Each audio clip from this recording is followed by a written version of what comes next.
স্বর্ণ শিল্প সমিতির আমাদের উত্তর 24 পরগনা জেলার সম্পাদক আমার সামনে রয়েছেন গোপাল দাস।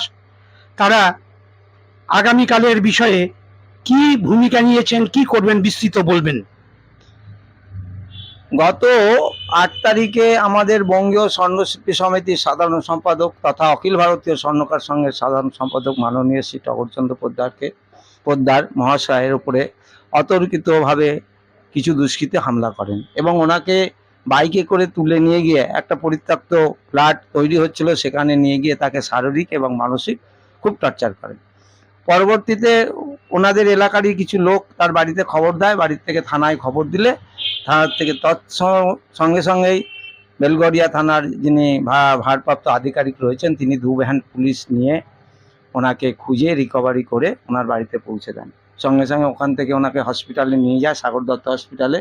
সেখানে প্রাথমিক ট্রিটমেন্ট করে একটা রিপোর্ট নিয়ে বেলগড়িয়া থানাতে একটা এফআইআর করা হয়। তো ইতিমধ্যেই একজনকে ধরেছে। তা মেন ঘটনা যে আমাদের দাবি হচ্ছে যে আমরা 7-8 জন ছিল, একজনকে ধরলে হবে না, সবাইকে ধরে শাস্তি দিতে হবে। কারণ দুষ্কৃতী, তাদের কোনো রং হয় না, তাদের কোনো পার্টির কালার হয় না।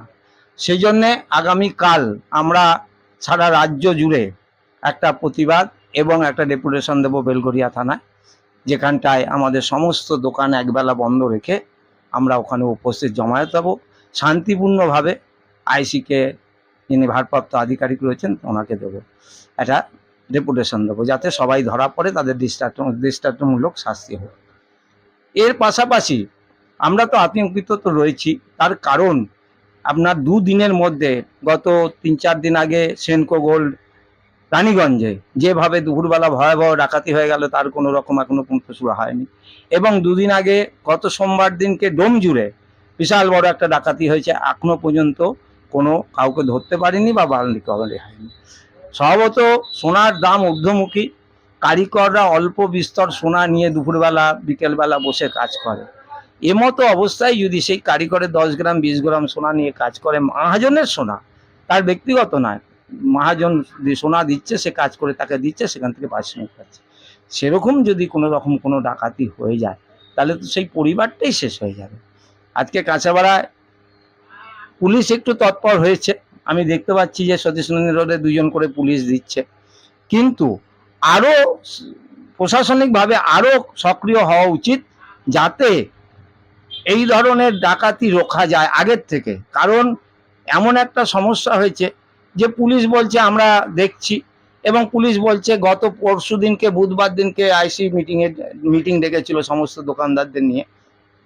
প্রশাসনের একটাই কথা, আপনারা সিসিটিভি লাগান। আমার যতদূর ধারণা 80% দোকানেই সিসিটিভি হয়ে গেছে কাঁচাপাড়া থানার যিনি আইসি আছেন, ভারপ্রাপ্ত আধিকারিক আছেন। কিন্তু ঘটনাটা হচ্ছে সেটা নয়, ঘটনাটা হচ্ছে যে একটা ঘটনা ঘটে যাওয়ার পরে তখন পুলিশ হয়তো একটু তৎপর হচ্ছে, দৌড়াদৌড়ি করছে, ভ্যান ঘুরছে, কিন্তু যার যাচ্ছে সে তো আর সেই মালটা ফিরে পাচ্ছে না।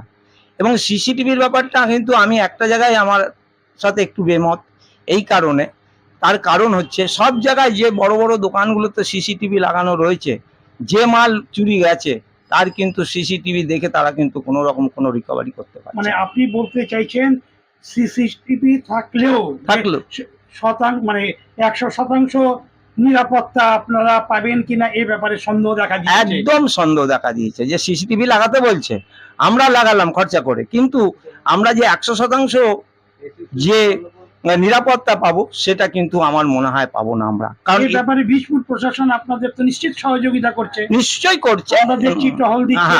তো আপনি কি ভাবছেন, এটা কি আরো জোরদার করা উচিত? আরেকটু জোর করা উচিত। সেই ব্যাপারে আপনারা তার সঙ্গে কথা বলেছেন? সেটা গত বুধবার দিনকে একটা আলোচনা হয়েছে।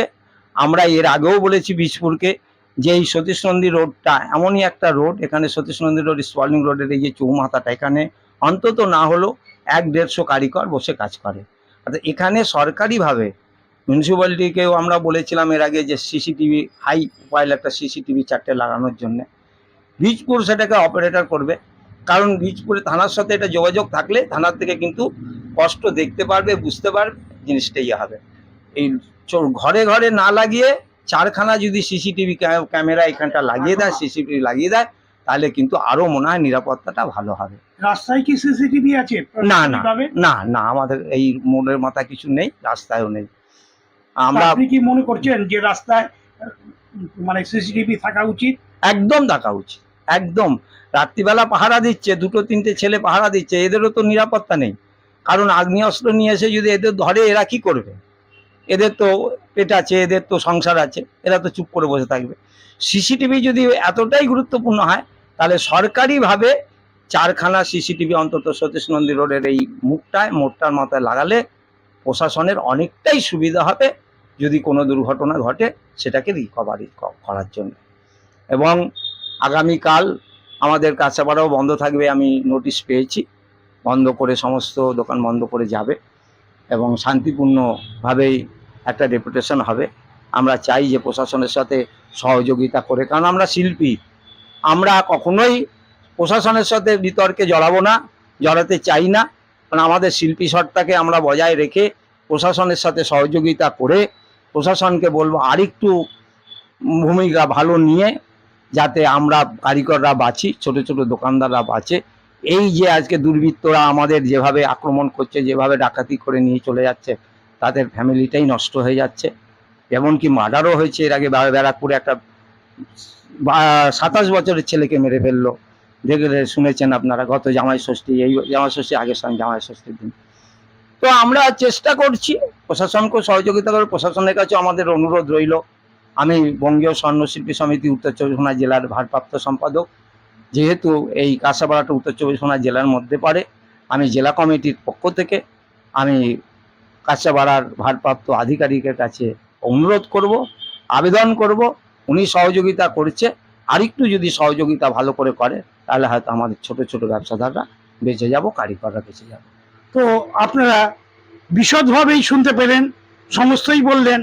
ভারপ্রাপ্ত দায়িত্বপ্রাপ্ত এই যে সম্পাদক গোপাল দাস বললেন, এই পরিস্থিতি আমরা কাঁচাপাড়ার তুলে ধরলাম। কাঁচাপাড়া স্বর্ণশিল্পের জন্য বিখ্যাত এবং সুপরিচিত জায়গা। তো আপনারা নিউজ হোয়াট অ্যাবাউট দেখতে থাকুন এবং আমরাও এই অঞ্চলের খবরগুলো আপনাদের কাছে যথাসময়ে পৌঁছে দেব।